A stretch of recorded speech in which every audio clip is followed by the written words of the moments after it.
Hello, everyone, and welcome to the Your Mark on the World show. I'm your host, Devin Thorpe, and today our guest is the Chief Executive Officer of Aeris, Paige Chapel. And Paige, welcome to the show. We're so glad to have you. Devin, thank you. It is my privilege. Well, you're doing amazing work in the community investment arena, the CDFI community, the Community Development Finance Institution community, and this is really one of the oldest parts of the broader impact investing community. The people have been doing impact investing, well, community investing now through the CDFI model for 40 years, and really we're some of the very earliest forms of what we now call impact investing. So really your insights are going to be incredibly valuable and important for us today. One of the things that Aeris has done is to create a program for measuring performance and impact of CDFI institutions. Can you tell us about that program? Yes. We, about, it might have been 15 years ago, an organization called Opportunity Finance Network, which is a network of these community development loan funds and other financial institutions that focus on community investing, just set out to try and help CDFIs break into broader capital markets. And they felt that one of the things that distinguished CDFIs from other financial institutions was the absence of a rating system, of some form of accountability. Most CDFI loan funds are not no CDFI loan funds actually are regulated in the way that the SEC regulates other investment opportunities, and so there wasn't that level of accountability or transparency or standardization in the field. And OFN believed that a rating system could help change that. So in 2004, something called the CDFI Assessment and Ratings System, more commonly known as CARS, was launched. And CARS is a ratings methodology that Aeris uses. We've used it for the last 10 years. We have issued about 400 ratings opinions to date. We rate both impact performance and financial strength and performance, the two together. The impact performance rating looks at how well a CDFI is actually doing what it says its mission is about. Is it actually attempting to achieve the impact that its mission calls for? The financial strength and performance rating is a very deep dive, rigorous due diligence and assessment of a CDFI's financial strength and performance. And it's based on a methodology similar to what the FDIC uses when it does the safety and soundness examination on a regulated depository on a bank. We're not using statutory benchmarks. We don't compare CDFIs, but we are looking at the business model for the institution, how that introduces risk to investors, and how investors are protected from that risk. So that's the core of what we do. Well, with 10 years of experience, I've got to believe that you have really honed this model into something quite meaningful. We think so. Yes. CDFI's report, it's a huge demand on CDFI loan funds. These are mostly nonprofit institutions that aren't, as I said before, are not regulated. And when we come in, one CDFI described getting rated by us as it's like having two strangers walk into your house, make a beeline to your bedroom, go right to your dresser, open up the drawer, and pull out the nattiest pair of underwear you can find, and show it up, and hold it up to show everybody. So it's a daunting process for CDFIs, and I have great respect for the ones that do go through it. My heavens, that is quite an image you've cast for us. It's not. It's right. It's a CDFI who told me that. Right. Yeah, and I get it. I get it. But what an incredible value for the investors, and really that's your objective, right? Is to create broader appeal for the investors in CDFIs by helping the CDFIs communicate their safety and soundness and their social impact. So tell us a little bit about who are the investors predominantly in CDFIs, and how do you want to broaden that? Traditional investors have been banking institutions. All the major banks in the U.S. are invested in CDFIs, and they tend to be the largest group of investors. The early investors, and they're still investing in these institutions, are some of the largest foundations in the United States, such as Ford Foundation, MacArthur Foundation, and a whole host of others. Those are the two primary historical investors in the industry. Smaller foundations have also played a role, and we are religious orders. Actually, religious orders were the first ones to start to put money into community-focused financial institutions, and they are still playing a role. We are increasingly seeing interest from wealth managers, family offices, insurance companies, some pension funds, and that's really the market that we're hoping to broaden. We think there's a lot of potential in these. They're part of, a lot of people are calling it the impact investing market. That's who we're going after. We're trying to open up that market for these institutions, these loan funds.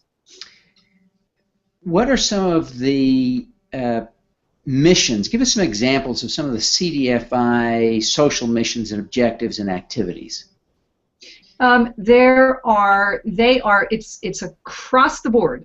Some of these organizations, most of these organizations are very locally focused, and they may be trying to help minority and women-owned entrepreneurs either start businesses or grow their businesses or expand their businesses so that they can create more jobs for people in what are euphemistically called underserved markets. These underserved markets may have a high proportion of low income or working people who are struggling to make it into the middle class. Some of these organizations are trying to provide high quality, affordable housing to help settle down families so that they can worry about making a living and not about how they're going to meet their rent. Some of them are focusing on financing supermarkets in what are called food deserts. Many of our inner city communities, or they're not so much inner city anymore, they're also inner ring suburbs, but in many underserved markets in America, you can't buy fresh, healthy food. There are no grocery stores to speak of. There's only convenience stores. So CDFIs are financing the development and operation of grocery stores. Others focus on financing arts organizations and facilities, or the development and operation of community health clinics. So it's all across the board based on what the identified need is in an underserved community. Those really are vitally important roles for building a healthy, vibrant community, aren't they? They are. They're central to it. When you think about the kinds of communities that middle-class people in this country or upper-income people in this country want to live in, they have, I left out, they also finance charter schools. They have good schools, they have good housing, they have arts and culture, access to medical and retail and groceries. That's what makes a viable community. And so these loan funds that we rate are bringing capital in to communities to help create those kinds of amenities that most of us take for granted. Now, I imagine most of these loan funds operate with some leverage. What's the typical leverage ratio, and who's providing the leverage? Oh, great question. So if you compare most CDFI loan funds to a bank, right, another institution that makes loans, CDFIs tend to be much lower leveraged than banks. And long time ago, I think it stemmed from the Ford Foundation, one of the early investors in loan funds. They required a lot of equity to offset the risk for the loans they made to these loan funds. So typically what we see is loan funds will leverage their equity with $4 of debt to every dollar of equity. It's about half of what banks do. Yeah. So that equity, and again, we're talking about mostly nonprofit institutions. They're not all nonprofit, but most of them are. Yeah. That equity comes. And the debt probably comes from local banks mostly, or? The debt comes from, when I talked about investors earlier, that it comes from the banks, foundations, increasingly clients of wealth managers, family offices, pension funds, those kinds of things. There's also federal programs that provide debt to CDFIs. The SBA provides debt. There's a number of programs in the Treasury Department. But the hard part, there's what really allows these institutions to scale is access to the equity or to net assets. And that comes from their ability to generate a surplus. It's not really a profit, again, because they're nonprofit, but they do generate an operating surplus.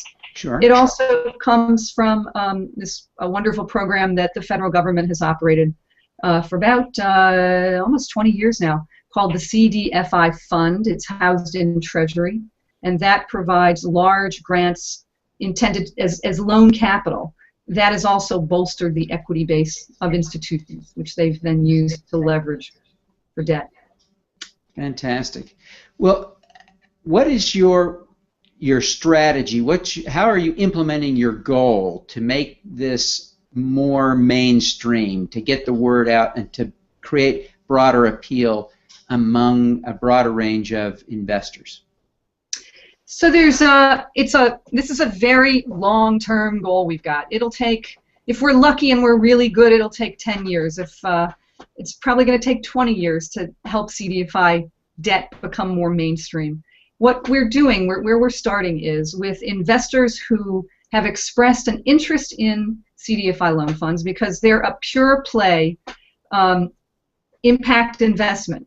CDFIs exist only to achieve impact in underserved markets. And as we've gone out over the years and talked to those investors who were interested in CDFIs, we've talked about our ratings, reports, and the deep due diligence that we offer.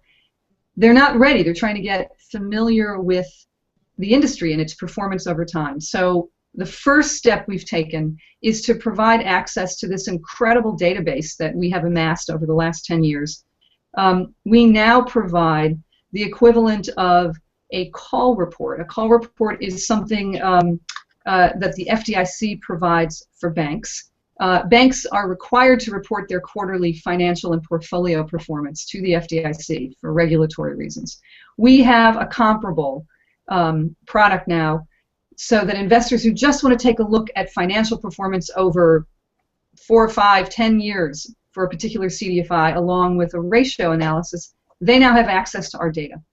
We also, just this past June, launched a new product that allows interested investors to look at the performance of everybody who's reporting to us over 5 to 10 years, and to look at the trends for key financial and portfolio performance metrics. They can also create custom peer groups if they're interested in CDFI loan funds that only do micro lending or only do affordable housing. They can create a peer group of those institutions to see how it's performed over time and get a sense of what the upper quartile, the bottom quartile, and the median have done in that period. So it's not benchmarking so much as providing information to investors to help them get comfortable with the level of risk in this industry and how well it's managed.